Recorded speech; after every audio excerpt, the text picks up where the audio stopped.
ओम गणेश हर हर महादेव। इन पूजाओं में कभी भी पूर्णाहुति की नहीं जाती है। और किन किन पूजाओं में, तो आज मैं आपको बताने वाला हूँ कि ऐसी कौन सी पूजाएं हैं जिसमें कभी पूर्णाहुति होती ही नहीं है, लेकिन फिर भी कभी कभी कुछ अज्ञानवश, अज्ञानतावश या फिर कुछ कुल परंपरा या कुछ रीति रिवाज के अनुसार या उसके कारण मजबूरी में हमें यह पाप कभी कभी करना भी पड़ता है। और वो है क्या, आज मैं आपको बताने वाला हूँ। अगर आपको आज का यह विषय वीडियो पसंद आए तो लाइक अवश्य करें, अधिक से अधिक शेयर करें ताकि सबको यह ज्ञात हो पाए। और चैनल पर नए हो तो सब्सक्राइब करना मत भूलिएगा। तो चलिए शुरू करते हैं। अब जैसे हमारे शास्त्रों का कथन है, मदन रत्न आदि कहते हैं कि विवाहे व्रतबंधे च शालायां चौलकर्मणि गर्भाधानादि संस्कारे पूर्णाहुतिम न कारयेत। अर्थात विवाहे व्रतबंधे च, खास करके विवाह संस्कार के अंदर। और मैं आपको ये कहूँगा, आपको ये अवश्य, आपने अगर गौर किया हो, नोटिस किया हो तो आपको पता चल जाएगा। कभी भी क्या आपने विवाह संस्कार में पूर्णाहुति देखी? कभी नहीं होती है। जब अग्नि की साक्षी में फेरे लिए जाते हैं, जब अग्नि की साक्षी में फेरे लिए जाते हैं और उसके पश्चात क्या कभी आपने ये देखा कि आपके हाथ में श्रीफल जो है पकड़वा के शुचि के अंदर रख के, अर्थात शुचि के अंदर रखकर फिर आपसे वो पूर्णाहुति करवाई हो?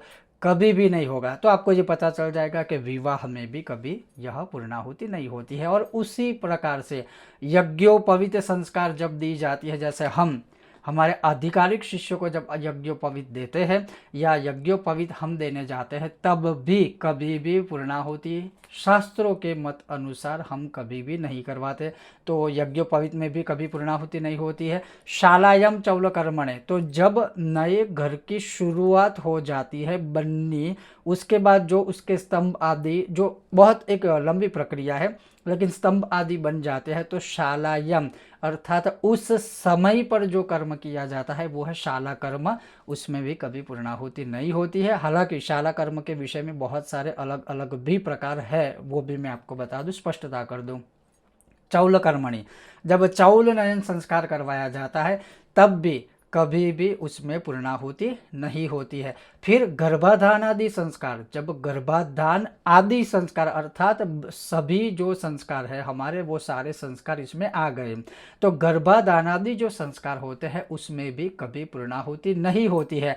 आगे और एक मत है कि विवाहादि क्रियायाम च शालायाम वास्तु पूजने नित्य होमे वृषोत्सर्गे न पूर्णाहुतिम आचरित। मदन रत्न का जो है, मदन रत्न जो मत है वो है, जैसे विवाह आदि तो मैंने आपको बता दिया, इसमें यह भी कहा है कि जब आप कुछ नित्य होम, अब कुछ नित्य होम में श्री सूक्तम आदि है, यहाँ पर उसकी बात नहीं है। नित्य होम में जो पंच यज्ञ आदि हम किए जाते हैं, करते हैं, उसमें कभी भी पूर्णाहुति नहीं होती है। वृषोत्सर्ग जब किया जाता है उसमें कभी पूर्णाहुति नहीं होती है। तो इस प्रकार से ऐसे यह जो कर्म आदि है जिसमें कभी भी पूर्णाहुति ना कभी होती है ना कभी करनी चाहिए, चाहे कुछ भी हो जाए, ताकि अज्ञानवश जो है हमसे पाप ना हो जाए और कहीं ना कहीं उसकी पीड़ा हमें या फिर हमारे यजमानों को जो है भुगतनी ना पड़े। लेकिन सबसे बड़ा प्रश्न अभी तो ये उठ रहा है, या मैं आपको बता रहा हूँ, आप खुद आप बताइएगा। और आप इसमें अवश्य, मैं आपको कहने वाला हूँ कि इस विषयों के बारे में आप अवश्य अपने अनुभव कमेंट बॉक्स में निसंदेह लिखिएगा। क्या लिखिएगा? कि अभी ये हो रहा है, जैसे हम किसी का नामकरण संस्कार करते हैं, जैसे हम गर्भाधान आदि संस्कार करवाते हैं, जैसे हम सीमंतोन्नयन संस्कार करते हैं, जैसे हम पुंसवन संस्कार आदि करते हैं।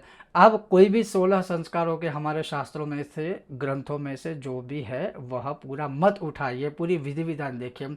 उसमें अधिकतर संस्कारों में, या फिर मैं तो कहूँगा कि लगभग सभी संस्कारों में यज्ञ उसमें आता ही है।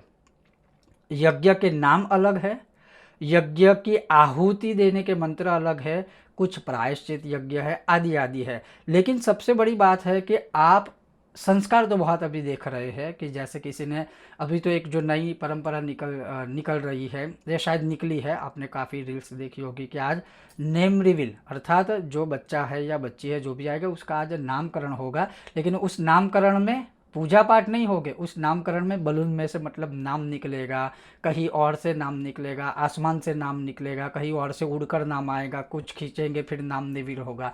ठीक है, अपनी अपनी खुशी है, सबकी अपनी मर्जी है, लेकिन इस संस्कार का जो मूल हेतु है, मूल तात्पर्य है कि आपके बच्चे को, या तो आने वाला बच्चा है उनको, या तो जो ऑलरेडी बच्चा आ चुका है उनको अच्छा जो संस्कार देना है, जो मंत्रों, वैदिक मंत्रों के द्वारा ब्रह्म देवता के माध्यम से आशीर्वाद देने हैं, वो कहाँ गया।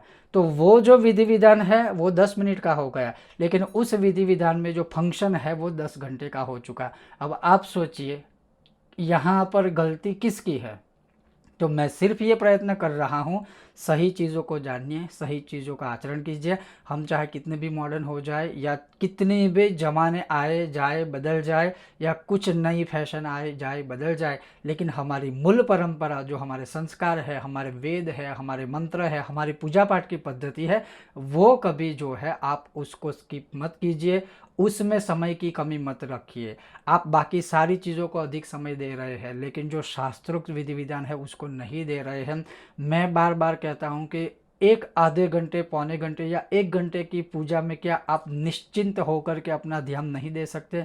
क्या आप इन संस्कारों को करवा के उसमें पूर्णतः ध्यान नहीं दे सकते?